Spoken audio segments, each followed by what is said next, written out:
तेरी मेरी कहानियाँ से सभी अपडेट पाने के लिए बेल आइकन दबाएं। आज की कहानी है संस्कारी बेटा।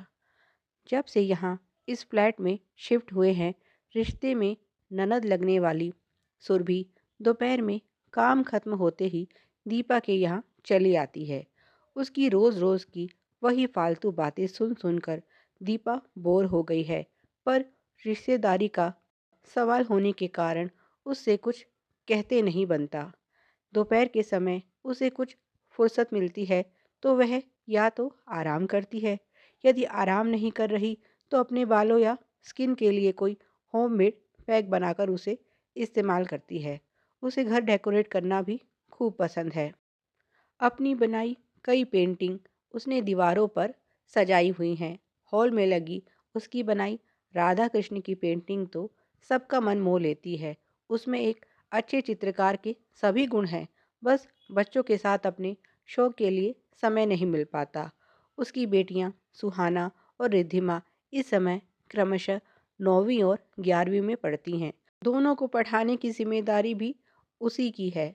ऐसे में जब वे स्कूल से लौटती हैं तो भी सुरभि वहीं आसन जमाए बैठी रहती है। ऐसे में बच्चों के साथ खुलकर उनकी दिन भर की गतिविधियों के बारे में भी बात नहीं हो पाती। शाम को विपुल के ऑफिस से आने पर शाम की चाय पीकर ही सुरभि अपने घर का रास्ता पकड़ती है। विपुल भी उसे घर में देखकर अच्छा महसूस नहीं करते, पर करे क्या। रिश्ते में ये उनकी बहन नीना की ननद जो ठहरी। यहाँ कुछ होता है तो उसका सीधा असर उसकी बहन की गृहस्थी पर हो सकता है। अगर उसे पहले पता होता कि सुरभि इसी सोसाइटी में रहती है तो यहाँ घर लेने की गलती वह कभी नहीं करता। सुरभि के बारे में तो उसे गृह प्रवेश के हवन के दिन नीना से पता चला था। तब से पूरा 1.5 महीना बीत चुका है। अब सब घर में रोज ही सुरभि को देख देख कर थक चुके हैं। वह भी बड़ी मोटी चमड़ी की है। दीपा उसे इशारों इशारों में जता चुकी है कि इस तरह रोज रोज रिश्तेदार के यहाँ जाना अपनी इज्जत कम करना ही है, पर उसने बात ना समझने की जैसे कसम खा रखी है।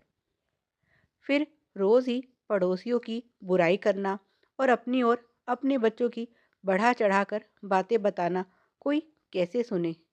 एक जैसा खाना भी रोज़ खाने से इंसान पक जाता है। यहाँ तो रोज़ वही बातें सुन सुनकर उसके कान थक गए हैं। फिर दूसरा राग होता है लड़के का। सुरभि के 2 बेटे हैं, इसका भी उसे पूरा घमंड है। दीपा को वह यह जताना कभी नहीं भूलती कि बिना लड़के के बुढ़ापे में कौन उनका ध्यान रखेगा। साथ ही आजकल के ज़माने में लड़कियां किस तरह माँ बाप की इज्जत का जुलूस निकालती हैं, ये बताना वो कभी नहीं भूलती। इसीलिए अपनी बेटियों को अच्छे संस्कार देने के साथ साथ उन पर नज़र रखना भी ज़रूरी हो गया है। उसकी बेटियों के पहनावे से लेकर बातचीत के अंदाज तक वह उसे लेक्चर पिला देती है। उसके अनुसार उसके बेटों से ज़्यादा संस्कारवान बच्चे आज के ज़माने में हो ही नहीं सकते। जबकि सच ये है कि उसके दोनों बेटे हाथ से निकल चुके हैं। बड़ा तो फिर भी किसी तरह से कॉलेज कर गया, पर छोटा तो 10वीं के बाद से ही पढ़ाई छोड़कर आवारा घूमता रहता है। रोज़ की तरह आज भी जब दीपा की बेटियां स्कूल से लौटी तो सुरभि वहीं थी और उसका संस्कार वाला लेक्चर चालू था।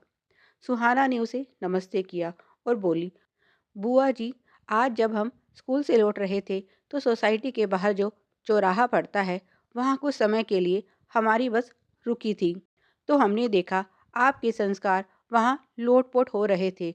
ये सुनकर सुरभि उसे हैरानी से देखने लगी, तो बात को समझाते हुए रिद्धिमा बोली, बुआ जी, सुहाना के कहने का मतलब है वहाँ संस्कार भैया सड़क किनारे पड़े थे। पड़े से हमारा क्या अर्थ है, आप समझ गई होंगी। अब खुलकर क्या बोले, हमारे संस्कार इसकी इजाज़त नहीं देते। ये सुनकर सुरभि का चेहरा शर्म से लाल हो गया और वो तुरंत वहाँ से चली गई।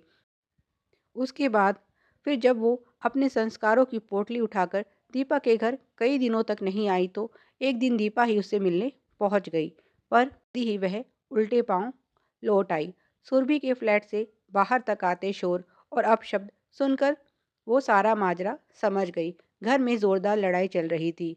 वहीं पास के फ्लैट से एक औरत निकली और दीपा से बोली, हम तो रोज़ के इस तमाशे से तंग आ चुके हैं, पर इन बेशर्म लोगों पर कोई असर नहीं होता। दूसरों के बच्चों में कमियां ढूंढने वाली सुरभि के अपने बच्चे कितने लायक हैं, ये जानकर दीपा हैरान थी। उस दिन उसे अपनी बेटियों की बात पर विश्वास नहीं हुआ था, लेकिन आज सच अपनी आंखों से देख और कानों से सुन लिया था। झगड़ा पैसों पर हो रहा था। उसका संस्कारी बेटा अपनी बुरी आदत की पूर्ति के लिए पैसे मांग रहा था। आगे से ऐसे संस्कारी लोगों से बचकर रहने में ही दीपा ने अपनी भलाई समझी। तभी फ्लैट का दरवाज़ा खुला और सुरभि का बेटा गुस्से से चिल्लाता हुआ बाहर आया। सुरभि उसके पीछे बाहर आई तो सामने दीपा को देखकर जड़ हो गई। दीपा उसे नमस्ते बोलकर वापस घर की ओर चल दी। इसी तरह की और भी मनोरंजक और पारिवारिक कहानियाँ पाने के लिए तेरी मेरी कहानियाँ को सब्सक्राइब करें। वीडियो पसंद आया तो लाइक और शेयर करें। Please like share and subscribe. Thanks for watching.